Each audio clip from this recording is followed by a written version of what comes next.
Modern Army, informasi militer strategis dari seluruh dunia.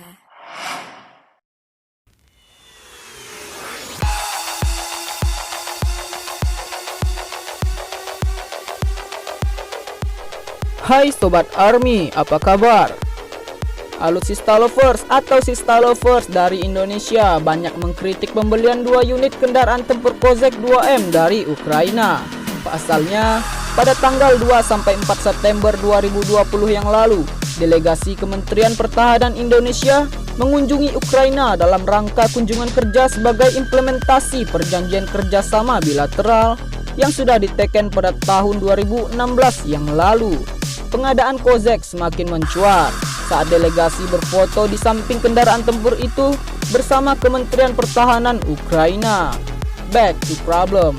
Indonesia dikabarkan memesan 2 unit kendaraan Kozak 2M. Hanya 2 unit. Why? Sedangkan Indonesia sudah mampu membuat kendaraan Apache 4x4 maupun 6x6 berbagai jenis. Apakah tidak terlalu sulit untuk masalah spare partnya? Melihat kendaraan tempur di Indonesia sudah seperti rujak. Apakah Indonesia tidak bisa membuatnya? Sedangkan 4x4 yang dibuat oleh Indonesia itu banyak macamnya. Seperti itulah yang banyak dikatakan Sista Lovers yang ada di Indonesia. Oke, mari kita kaji sobat. Pada saat delegasi Kementerian Pertahanan Indonesia berkunjung ke sana dan bertemu dengan Kementerian Pertahanan Ukraina, di sana tidak hanya delegasi Kementerian Pertahanan Indonesia saja yang ikut. Turut hadir pula delegasi PT Pindad dan delegasi PT Land Industri. Mengingat PT Pindad dan PT Land adalah perusahaan BUMN milik Indonesia yang membuat alat tempur di Indonesia. Dalam peraturannya, perusahaan penjual harus siap memberikan TOT atau transfer teknologi kepada Indonesia. Itu sudah menjadi peraturan undang-undang yang ada di Indonesia.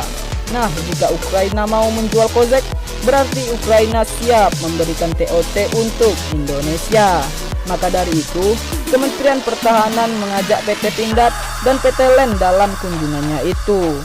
Mungkin untuk memantapkan produk-produk Indonesia dan menyempurnakan produk-produk tempur buatan anak bangsa itu. Anak bangsa mana? I don't know. Tapi statement itu mengarah jelas ke sana sobat. Tidak hanya di situ, Kementerian Pertahanan juga diajak berkeliling di negara itu untuk melihat perindustrian persenjataan yang ada di Ukraina. Baik atau buruknya, pembelian 2 unit ini tergantung pandangan sobat sekalian. Bisa baik ataupun buruk.